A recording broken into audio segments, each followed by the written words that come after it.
Hey everybody, so today I'm actually being joined by my neighbor's horses, so you will be able to see some horses probably throughout this video, but what I wanted to talk to you today is part 2 of what is your starting point with homesteading. And so in yesterday's video I discussed basically starting off with raw land, so like nothing, and what kind of infrastructure goes into that. And today I'm going to be discussing property that already has some sort of infrastructure on it, whether it's a house that's kind of more of a fixer-upper, or it may have barns or things on it, but we'll go into that. But this is part 2, talking about property that does have some infrastructure on it. So like we said before, or I've said before, with our property there is some infrastructure that was already here when we bought the property. So we already had fencing going around the pasture portion of the property. We actually do have electric lines that do run all the way up to where our camper is right now. We do not have the electric hooked up because basically the poles are just there in the meter. There's no way to hook up to electricity as of yet, but it does have the poles already on the property. We did get a water meter put in at the front part of our property before we actually even moved up here, because we do have rural water that was right at the road. So there are certain things that we do have on this property. While none of them are fully functioning yet, because even like with the water, we don't have a spigot or anything like that hooked up. So we still, even though we have the ability to have electricity and water, it just hasn't happened yet. So that's where I kind of want to start. That kind of stuff does take time, and that kind of stuff does take money, obviously.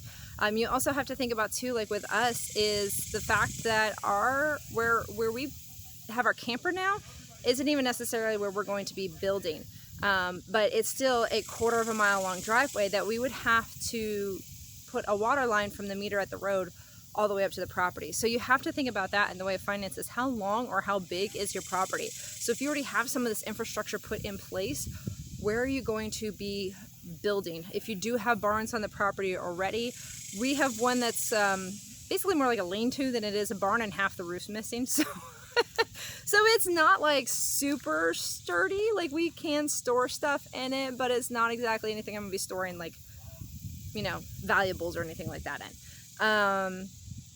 But if you have barns on the property, how are you going to get electricity run to those if electricity is not already run to them? If you need electricity run to them, where you're going to be building, where are you in relation to the electricity that may already be on the property? So we have a spot kind of already picked out where we want the house, but it's not in direct line with the electric.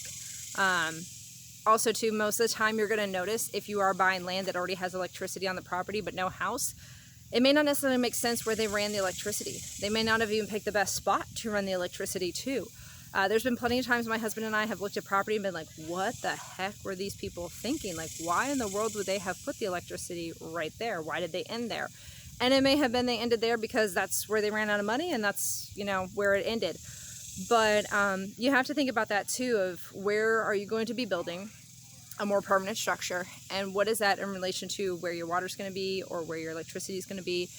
Obviously, if you're going to be digging a well, or if there's already a well on property, how is that going to work in relation to the house?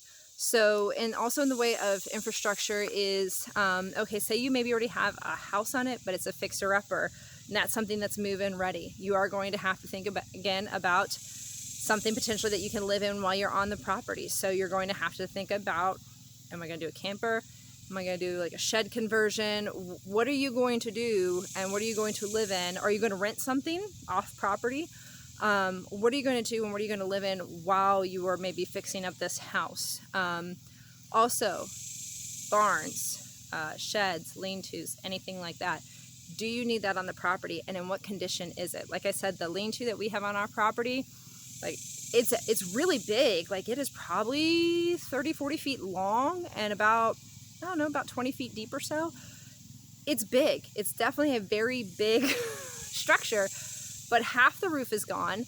The roof that's in place is not that great, and basically what they did is they took old metal siding that had been used for something else and put it on the structure, which isn't a big deal, but then you have to think about all the holes that were already pre-drilled in that metal that they are not using now. So it leaks like crazy. Like, it's wet no matter whether you're under the roof or whether you're under no roof.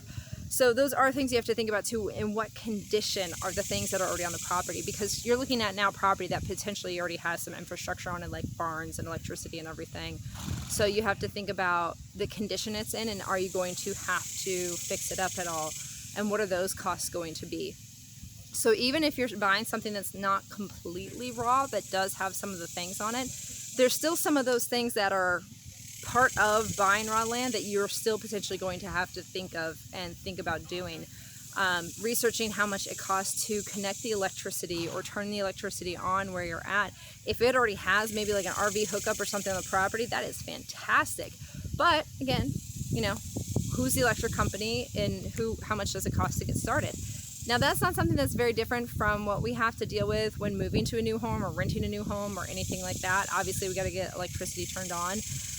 But it's different in every location you move to, and it just so happens out where we live, it's amazing. It's only $25 to get our electric turned on, like, period.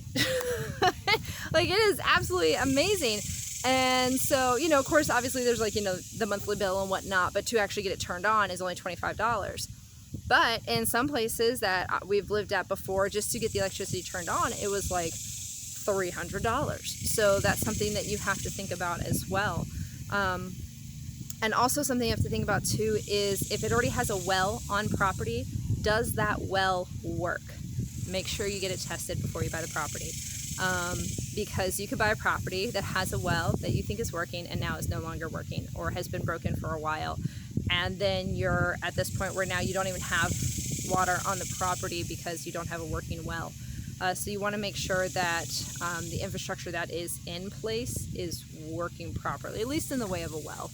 So basically that's kind of about it, thinking about all the different aspects of property that already has infrastructure. Oh, also with fencing, I do want to add to that that there is the part of the fencing that has, sorry, my dogs like to bark at the horses, and as you can tell, the horses do not care at all about the dogs. But with fencing, you have to think about too, what shape is your fencing in that's around your property? Are you going to have to mend the fencing at all? Are you going to have to put in new fencing? Are you just going to, like with us, we had 5-strand barbed wire fencing all the way around the pasture part of our property, which was fantastic, and it was in great shape because the gentleman that leased this land had his cattle on it, and obviously he didn't want his cattle to get out of the property. So anytime like a tree would fall on the fence, he would fix it.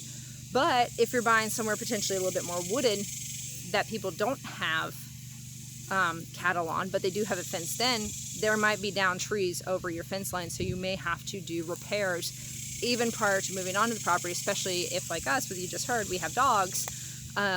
We have to make sure our dogs don't get out and go run over and try to, you know, mess with the horses, or, you know, there were cattle on this property messing with cattle or anything like that. So just some stuff to think about. Like I said, infrastructure wise, take a look at your fencing, think about what it's going to cost to get your electric hooked up.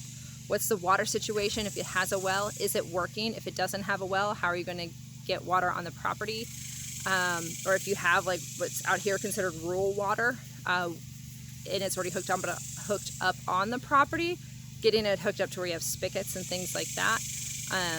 And then obviously any structures that are on the property, you know, are they structurally sound? What kind of work are you going to have to do to them? And things like that. And then of course, all that stuff leads up to having your animals. And which of those things has to be done before you can bring your animals onto the property, if you do already have animals,